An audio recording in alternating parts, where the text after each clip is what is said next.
Hello বন্ধুরা, আজ আমরা বলবো এক রক্তাক্ত ইতিহাসের কথা।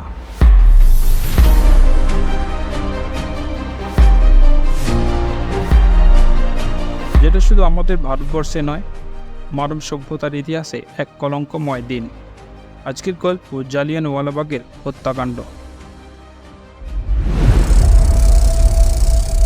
যা 1919 সালের 13 এপ্রিল বিকেল 5:30 গোটা ভারতবর্ষকে কাঁপিয়ে দিয়েছিল।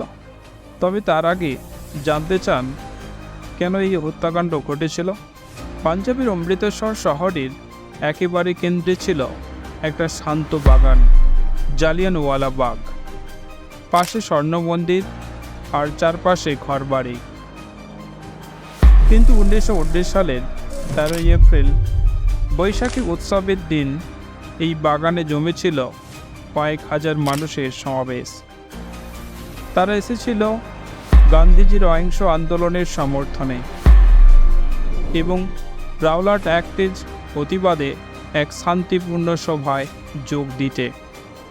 কিন্তু কেউ জানতো না তাদের জীবনের শেষ বিকেলটা অপেক্ষা করে আছে। 1919 সালের মার্চ মাসে পাশ হয় রাওলাট আইন। এই আইন অনুযায়ী কাউকে বিচার ছাড়াই গ্রেপ্তার করে বন্দি রাখা যাবে। ভারতবাসীর গণতন্ত্র, মত প্রকাশ, সংবাদপত্র সব কিছুই বন্দী হয়ে যায় এই আইনের এক ছায়ায়। দেশ জুড়ে প্রতিবাদ শুরু হয়। গান্ধীজি ডাক দেন অহিংস আন্দোলনের। আর অমৃতসরের দুই নেতা ডক্টর সত্যপাল ও সৈফুদ্দিন কিসলুকে গ্রেপ্তার করে ব্রিটিশরা। ফুঁসে ওঠে শহর, প্রতিবাদের আগুন ছড়িয়ে পড়ে। এই সময় অমৃতসরের নিরাপত্তার দায়িত্বে ছিল এক British officer, brigadier general Reginald Dyer. তিনি ভেবেছিলেন ভারতীয়দের এই সাহস চূর্ণ করতে হবে।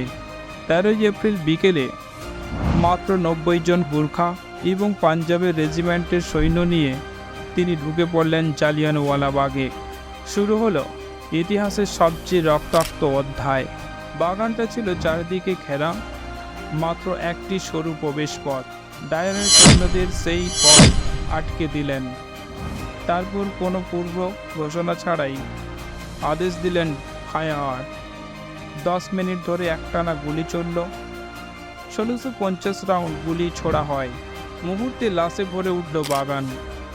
অনেকে প্রাণ বাঁচাতে কুয়োর মধ্যে ঝাঁপ দিলেন, কিন্তু সেই কুয়ো হয়ে উঠল মৃত্যুকূপ। সরকারি রিপোর্ট বলেছিল 379 জন নিহত, কিন্তু বাস্তবে সংখ্যাটা ছিল 1000-এরও বেশি।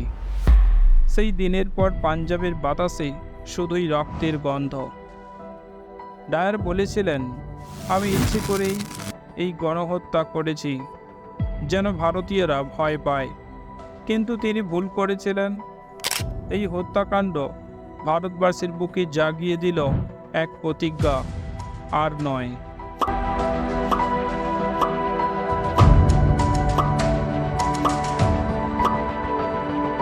এই ঘটনার পর অনেকেই ব্রিটিশ রাজের প্রতি ঘৃণায় ফেটে পড়ে।